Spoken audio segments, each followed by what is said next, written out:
नमस्कार दोस्तों, आपका स्वागत है आपके अपने YouTube channel Vidhi judicial academy में। मेरा नाम है Vijendra Verma and I am the director founder of the Vidhi judicial academy.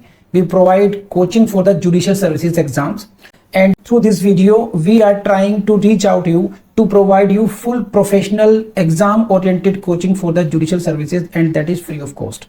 In classes में we are going to provide you the entire foundation course, including all the books, including all the details, whether it is required for the prelims or mains or for the guidance for the interview. In this lecture we will understand the section 4 of the BNSS. Section 4 पढ़ते हैं क्या है? Trial of offences under भारतीय न्याय संहिता and other laws. चलिए क्या कहता है देखिए। All offences under the BNS shell be investigated 1, inquired, number 2 and number 3 tried and otherwise dealt with according to the provisions hereinafter contained. यहां से लिख लीजिएगा, प्लिम्स लिख लीजिए, बड़ा वाला प्लिम्स, बिगर प्लिम्स। ये क्वेश्चन कई बार पूछा जाता है कि हम कौन से ऑफेंसेस की बात कर रहे हैं। We are talking about the all offences under BNSS। Bharatiya न्याय संहिता के अंतर्गत जितने भी अपराध हैं, जितने भी अपराध आप लोगों ने पढ़े हैं, कौन कौन से पढ़े हैं? Abetment, criminal conspiracy, unlawful assembly, riot, rioting, affray, kidnapping, abduction, theft, robbery, लूट, डकैती, house trespass and so on. All offences of the BNS। तो उनका इन्वेस्टिगेशन, उनकी इंक्वायरी और उनका ट्रायल में प्रोसीजर कौन सा अडॉप्ट होगा? तो now there are 3 components of the criminal proceedings. Number 1 component is what is the investigation. Investigation को you have seen the definition of investigation, that is the collection of the evidence by the police officer. तो this is the proceeding conducted by the police officer for the collection of the evidence. Investigation Hindi बोलते हैं अन्वेषण। तो ये police अधिकारी के द्वारा अन्वेषण किया जाएगा। तो वो किस प्रकार से किया जाएगा? क्योंकि there will be so many different things which will be included in the investigation. क्या क्या होगा? अरेस्ट होगी, राइट? अरेस्ट के बाद में उसका एक मेडिकल एग्जामिनेशन होगा कि उसका डिफरेंट डॉक्यूमेंटेशन होंगी। There will be so many witnesses in a case, they will be examined, उनका रिकॉर्ड मेंटेन होगा, उन एक्यूज को प्रोड्यूस भी किया जाएगा कोर्ट में। तो there will be so many things which a investigation officer will have to do. एक अन्वेषण अधिकारी को काफी कार्यवाही को अंजाम देना पड़ेगा। तो वो कैसे कैसे गाइडेंस होनी चाहिए, कैसे कैसे करेगा वो, व्हाट आर द गाइडेंस, वो कहां से चलेगा पता? That should be according to the provisions hereinafter content. Hereinafter content का मतलब है BNSS, अकॉर्डिंग टू BNSS। तो all offences of BNS should be investigated as per the BNSS। BNSS के अनुसार सभी BNS के जो offences है उनकी इन्वेस्टिगेशन होगी। दूसरा क्या हो गया? Inquired into and tried. ये सारी हो गई जुडिशियल प्रोसीडिंग्स। ये मैंने आपको तब भी एक्सप्लेन किया था जब मैंने इंक्वायरी का मीनिंग समझाया था और ट्रायल का मीनिंग समझाया था। तो इंक्वायरी और ट्रायल कैसे होगी? वो भी BNSS के अकॉर्डिंगली ही होगी। ओके, या एंड अदरवाइज डेल्ट विद, और कोई कार्रवाई अगर ऐसी है which is not included into these terms, that should also be dealt with as per the provisions of the BNSS। तो ये बात समझ लीजिए कि जो BNS के साथ इनसेपरेबली जुड़ा हुआ है BNSS, IPC के साथ CRPC, BNS के साथ BNSS। उनका इन्वेस्टिगेशन, उनकी इंक्वायरी, उनका ट्रायल और अदरवाइज डेल्ट वो कैसे होंगे?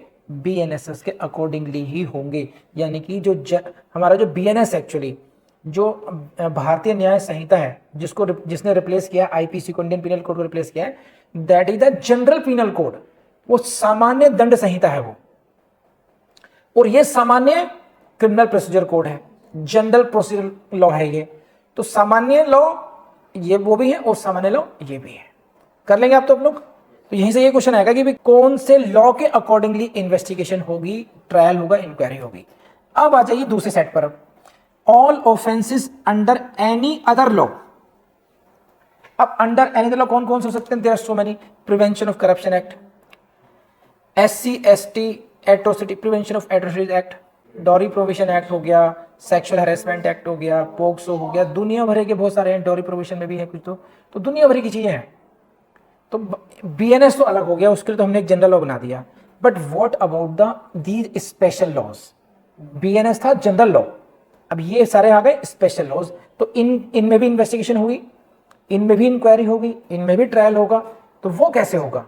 उसके लिए लॉ क्या है? Shall be investigated, inquired into, tried and otherwise dealt with, वो same line, according to the same provisions, यानी कि अकॉर्डिंग टू द BNSS होगा। But subject to any enactment for the time being in force, subject to the any enactment for the time being in force regulating the manner or place of investigation, inquiry, trial or otherwise dealing with such offenses। ये क्या कह दिया कवि ने, इसको समझिए। क्या कहना चाहता है कवि? ऐसे ही पढ़ते थे हम लोग 10वीं में, कवि क्या कहना चाहता है? तो उसमें कवि ये कहना चाहता है कि देखो, घबराओ मत, BNS के अनुसार ही होगा सब कुछ, लेकिन ये अगर कोई अदर लॉ है, subject to any enactment for the time being, अगर कोई स्पेशल लॉ है जो ये प्रिस्क्राइब करता है कि नहीं नहीं नहीं नहीं, इसमें तो इन्वेस्टिगेशन ट्रायल इस तरीके से होगा, तो फिर special law will prevail over the general law. समझे आप?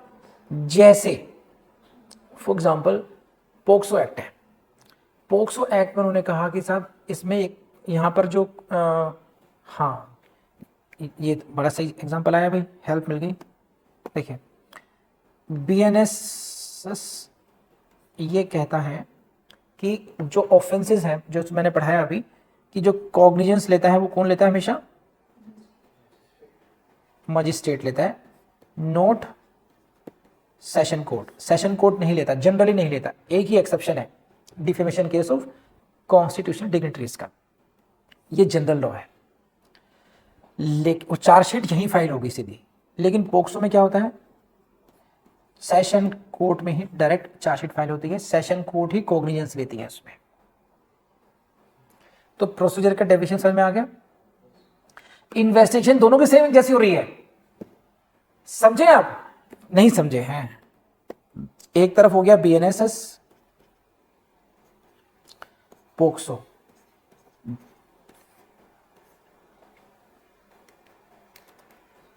और ये हो गए इन्वेस्टिगेशन,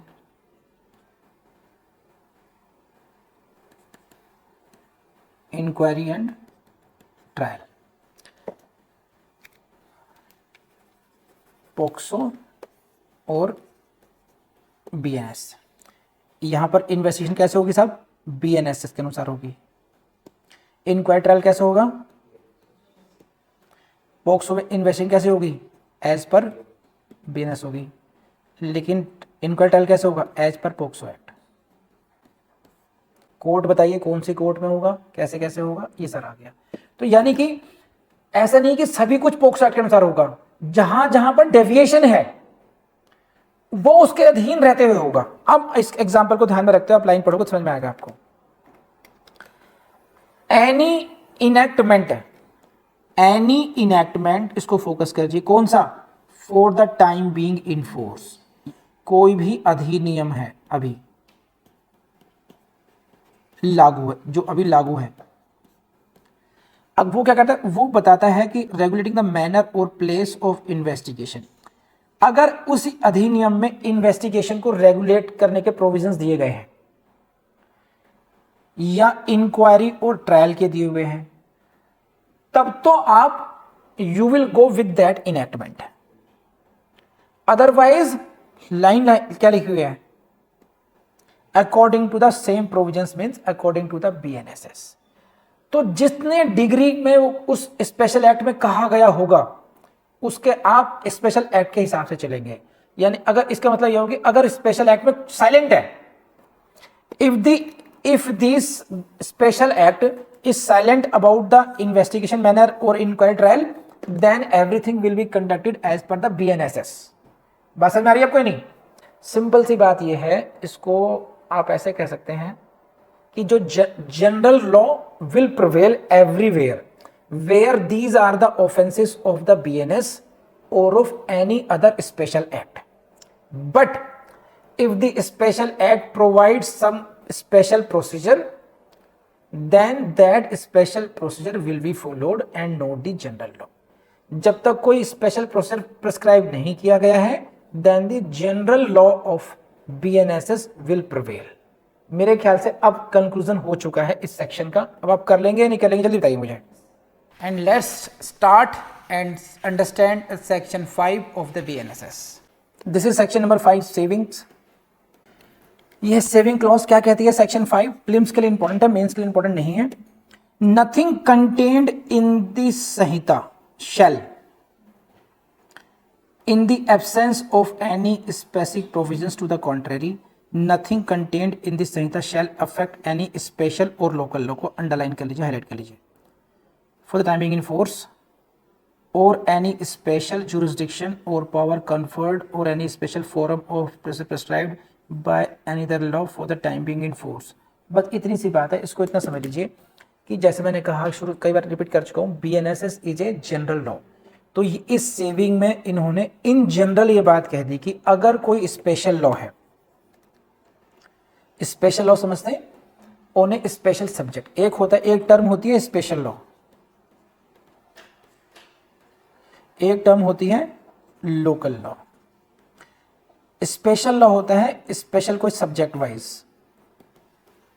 किसी खास सब्जेक्ट को डील करते हुए. जैसे NDPS एक्ट है, वो ड्रग्स को डील कर रहा है, ठीक है. डॉरी प्रोविजन है, वो डॉरी से रिलेटेड इशू डील कर रही है. प्रिवेंशन ऑफ करप्शन एक्ट है, वो करप्शन से रिलेटेड इशू, वो क्या होगा? स्पेशल लॉ हो गए.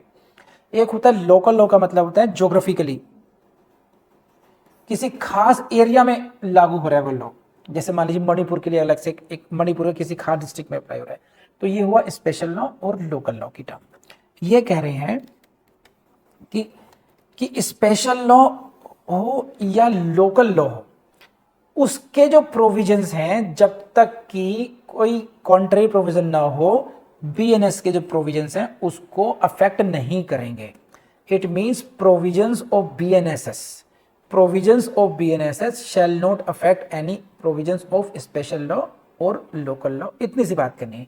इसको रिवर्स कर दीजिए. स्पेशल लॉ और local law will prevail over the BNSS in general. ये जनरल बात कर रहे हैं बस. ये सेविंग्स ऑफ स्पेशल लॉ और सेविंग्स ऑफ लोकल लॉ हो गए. तो अगर उसमें कोई स्पेशल जुरिडिक्शन दे रखा हो, कुछ भी स्पेशल फॉर्म ऑफ प्रोसीजर दे रखा हो, in that case that special law और that local law shall prevail. बस इतनी सी बात है, नथिंग मोर देन दैट. और ये वैसे भी इसी की बात नहीं, ये जनरल लॉ ही है. Everywhere rule is same. Special law और local law prevails over the general law. CRPC कह लीजिए, BNSS कह लीजिए, this is the general law. तो it will be used everywhere जब तक कि कोई स्पेशल प्रोसीजर किसी एक्ट के द्वारा ना दिया गया. तो ये अपने माइंड में फिक्स कर लीजिए. सेक्शन 5 हो गया. प्लीज लेट मी नो समझ में आया नहीं आया, जल्दी से. तो दोस्तों मुझे पूरी उम्मीद है कि आपको वीडियो बहुत पसंद आया होगा. एंड मैं आपको सजेस्ट करूंगा कि हमारे जो आपका जो अपना चैनल है विधि विशुल अकेडमी, इसकी प्लेलिस्ट को जरूर देखते रहिएगा, क्योंकि हम लोग लगातार लगभग सभी सब्जेक्ट्स को अपडेट कर रहे हैं, नए नए वीडियोस अपलोड कर रहे हैं वहाँ पर ये.